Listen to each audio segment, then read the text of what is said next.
Hi, this is Simona Cherapanov, and we're starting the third portion of this Torah cycle. Recapping a little bit on the first one, we saw creation and we saw the disobedience of Adam and Eve and how it got worse and worse as they continued to disobey, and more violence came into the world all the way to Noah. Then we have the second portion. And in the second portion, we have then Noah being obedient to the word of the Father and creates the ark, which helps us understand that when we obey his instructions and we follow the all that he has given us to be safe and to be fruitful and to multiply, we then see the recreation of the world through Noah.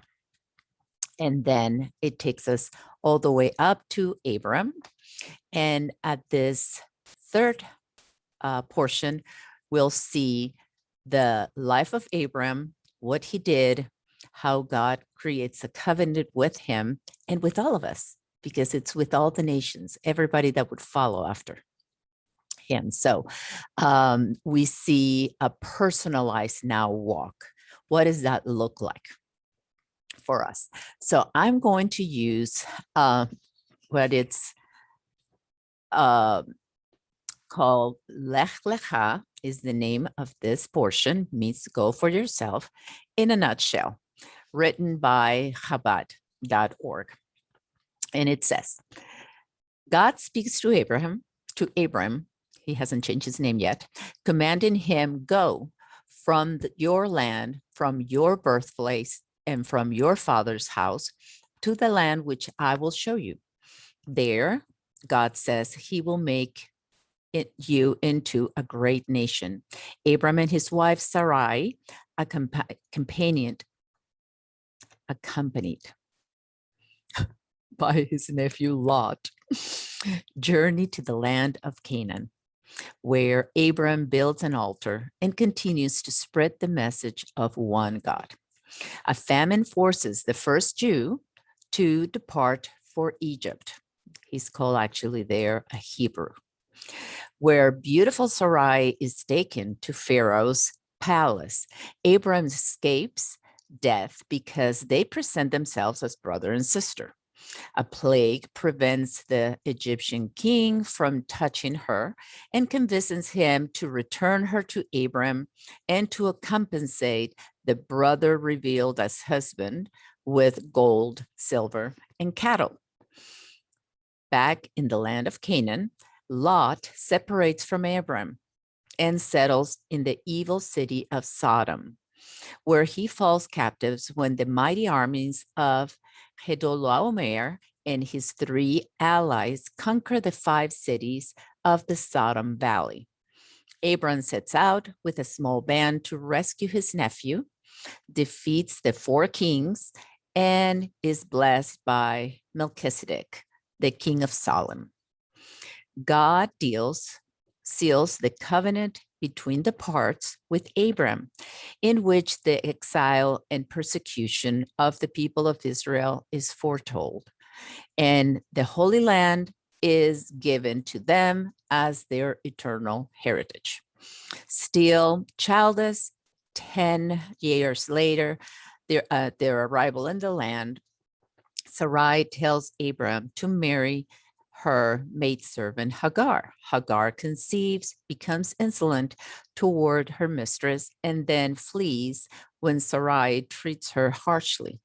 An angel convinces her to return and tells her that her son will father a populous nation. Ishmael is born in Abraham's 86th year.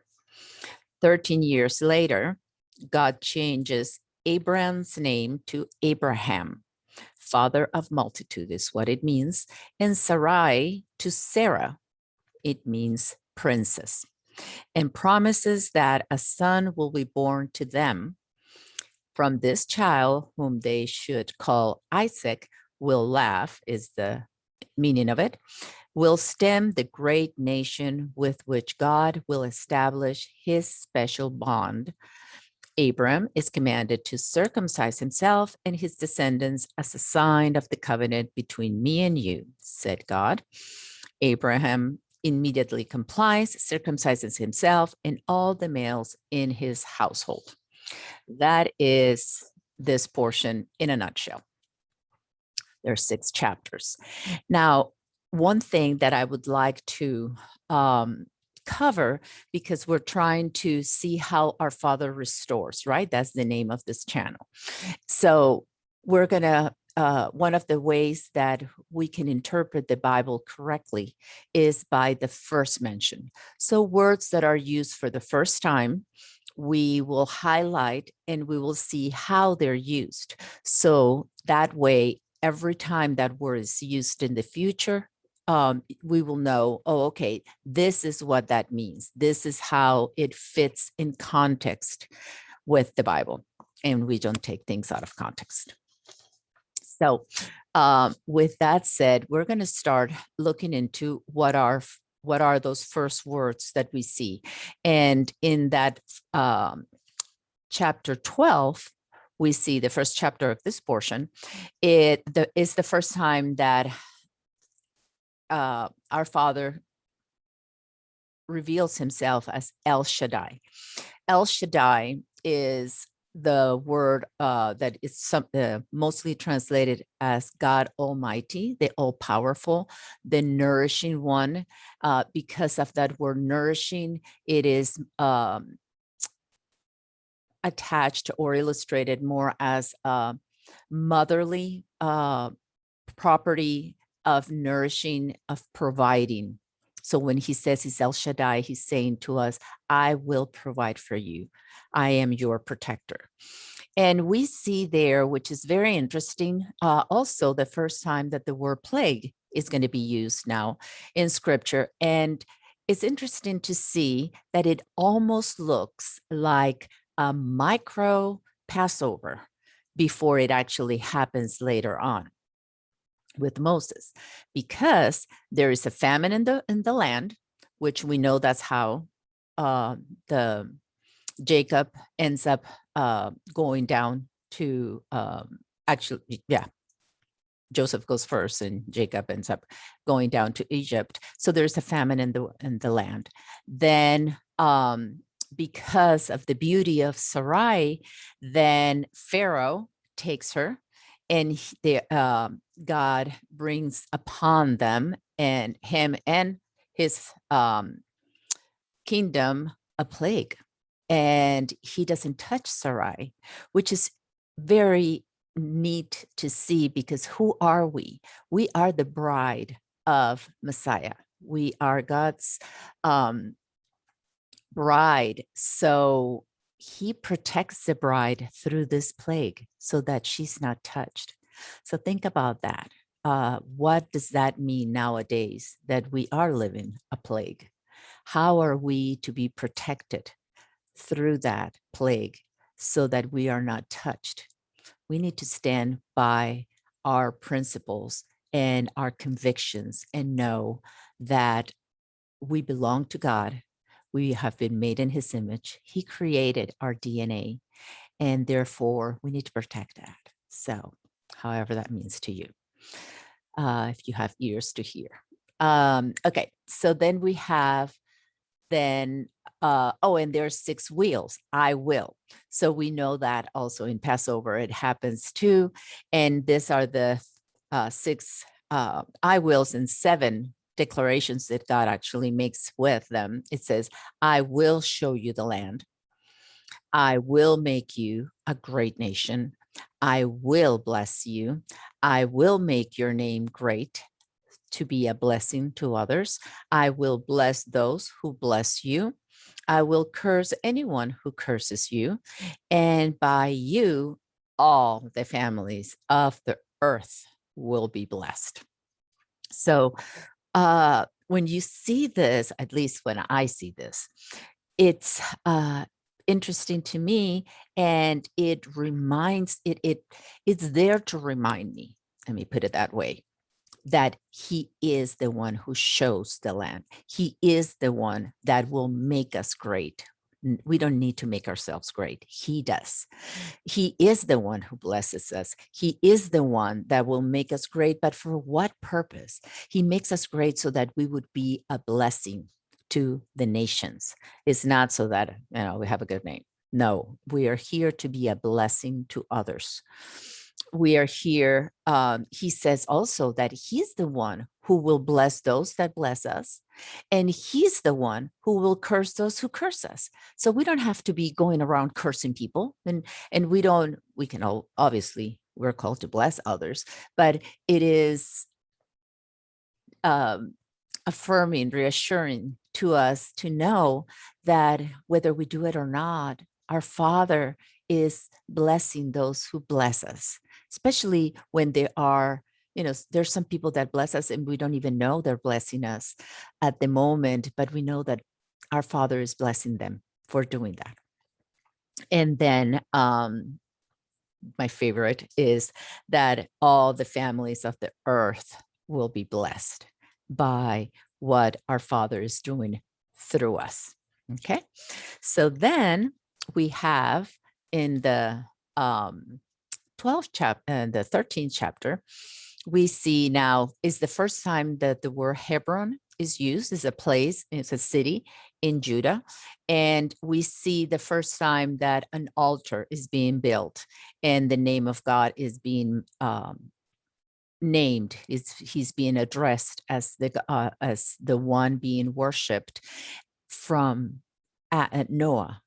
And there's been many generations since then, but we know that the first that altar after the recreation of the earth was built by Noah, and now we see Abraham building one in Hebron when he has to separate from Lot, his nephew, because they had so much, both of them, that the land couldn't hold them both, all their cattle and all their belongings. So Abraham let Lot decide which way he wanted to go, and he decided to go to Sodom. So Abram went to the hills. One went down to the valley, and Abram went to the hills.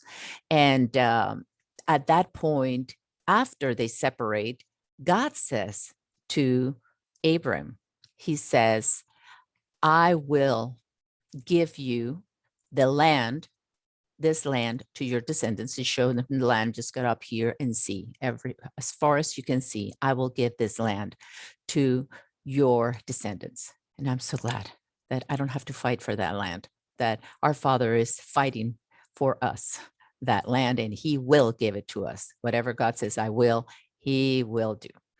Then he said, I will make your descendants like the specks of the dust on the earth, which is interesting because he makes this, I will make your descendants very numerous.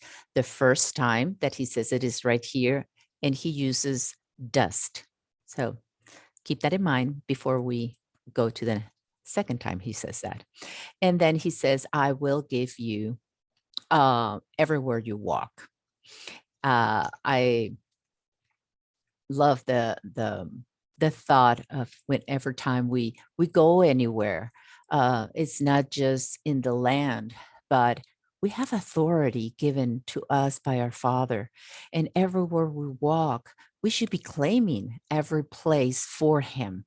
This whole earth belongs to him. It's not just the area that he set aside in Israel, where his temple is, where that is his city. But that doesn't mean that the rest is like a lot of people say is the devil's and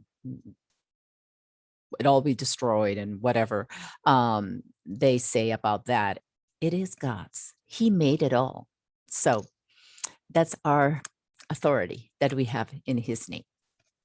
Then we go to chapter 14, which to me represents the 14 generations we have in the Gospels. It talks about the 14 generations from so-and-so, 14 from so-and-so.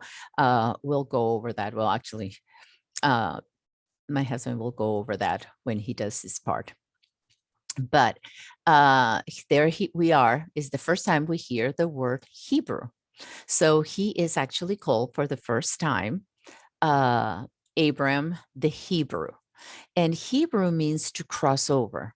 So at this point, we understand that he has finally crossed over. God has given him he has been taking him to the land. Now he's in the land, and he makes this declaration: I will give you all of this. The covenant is done in the following chapter, coming soon, but that is where he is called a Hebrew. And then we see what I read before, how they have to separate, because I just mentioned that Lot separates from him. And we see the first time the word Melchizedek. Melchi means king, and Zedek means righteous. So he's called the king of righteousness. Now, we really don't know anything more of him besides that he was a king and a priest. This is the first time we see the word Cohen or priest mentioned.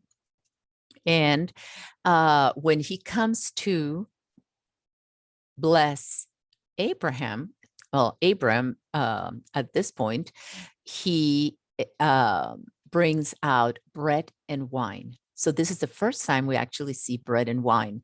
And like I said, right now, the Torah has not been, the law has not been written, and there is no official religion system happening. There's no priest, there's no temple, there is no written law, all the elements that creates formal religion. It hasn't happened, but it is a way of living. And that is the way that should be for us. It's not this, okay, this is the book I follow, and this is the place I go to worship, and this is the God I worship, and I do that these days.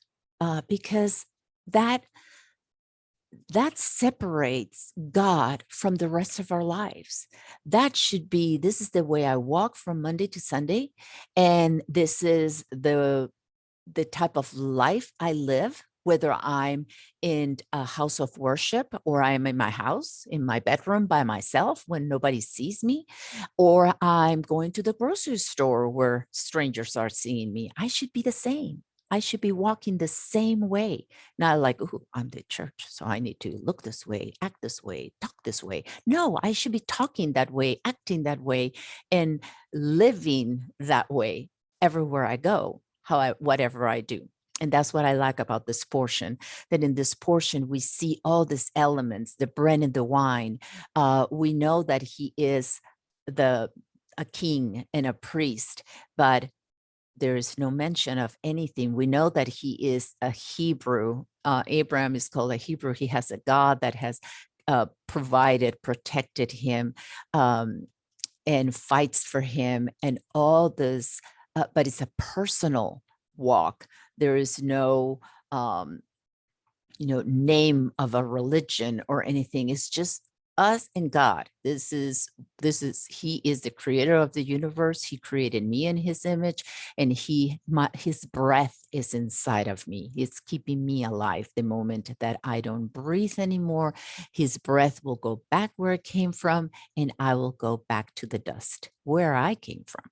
So then we see that for the first time also, it talks about Abraham giving the 10th of everything after conquering and rescuing Lot.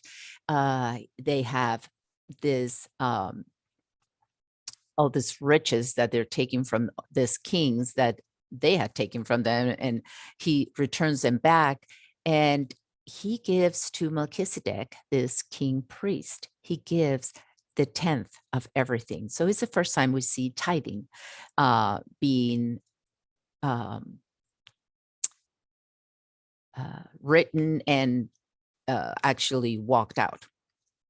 Okay, so then we go to chapter 15. And in chapter 15, we see the first time the word vision. So this is the first vision that we see in scripture.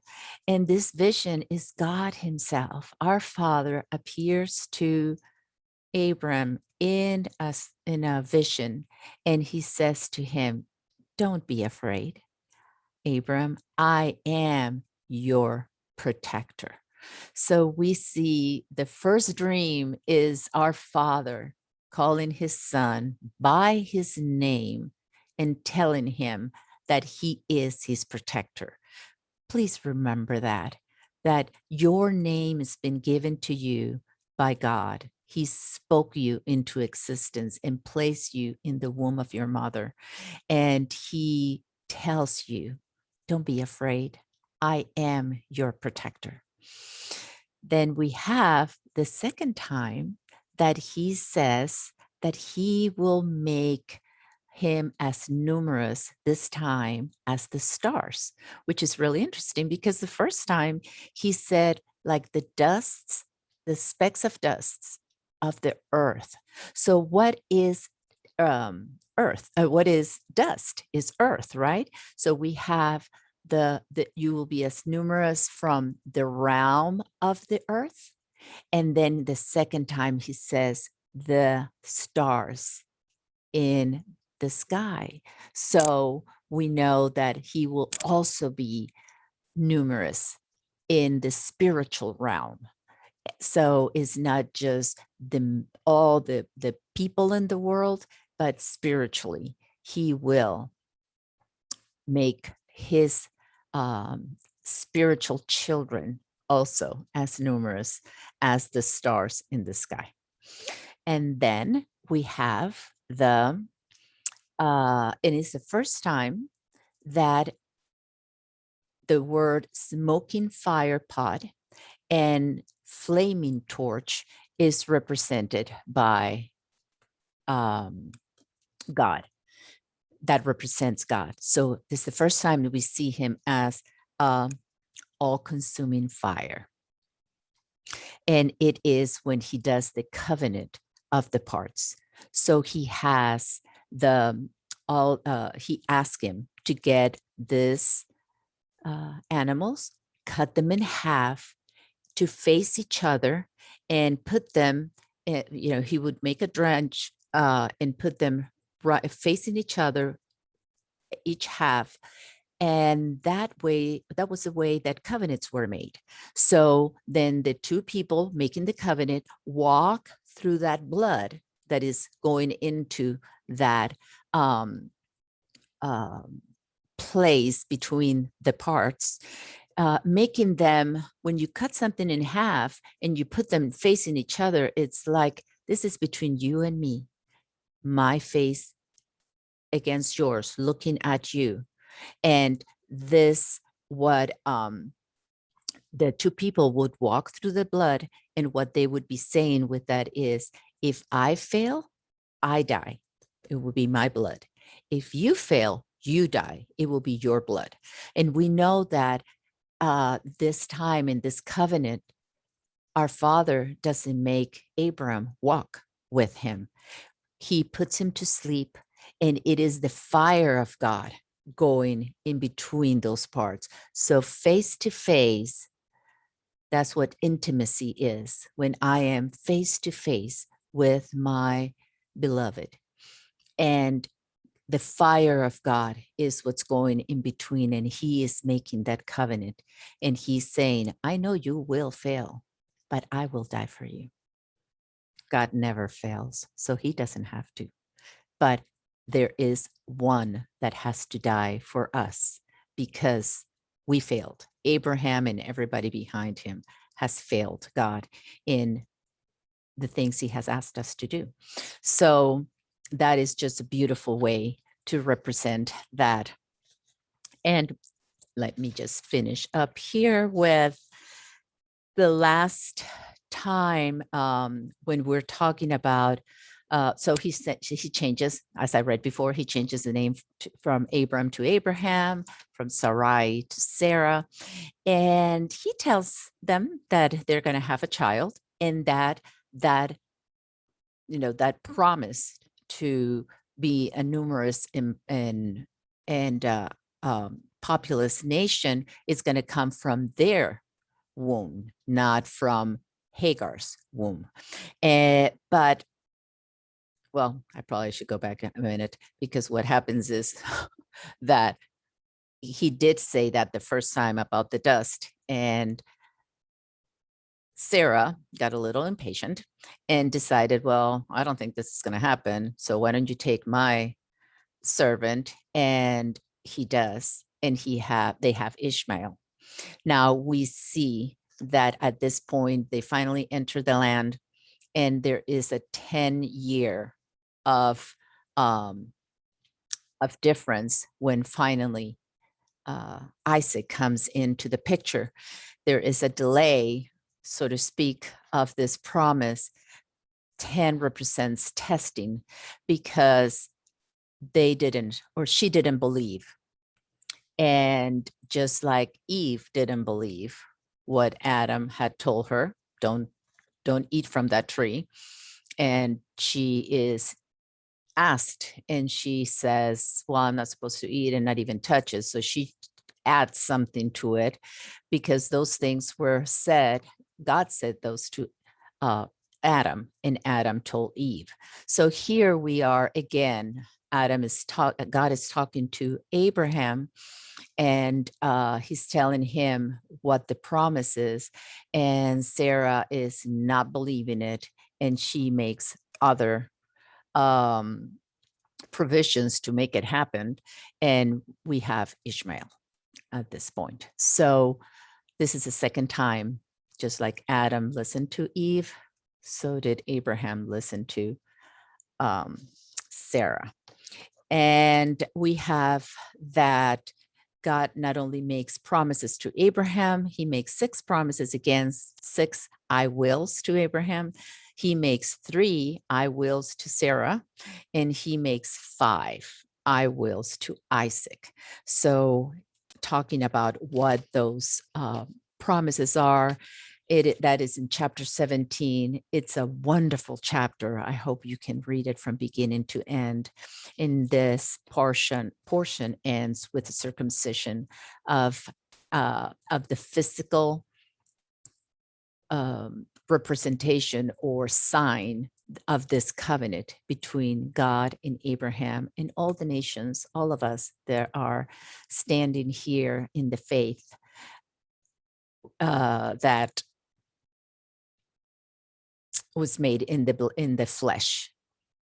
It wasn't just the I wills, but there is a part that it's our doing, that we need to do, and that is to in that moment of a circumcision of all men, and we're told through the prophets that our Father is looking for a circumcised heart, which is also flesh. So is that cutting of anything that is not of God, and we are attaching, cleaving to everything that is from him. So this ends this week's portion, and have a wonderful Shabbat. See you next week.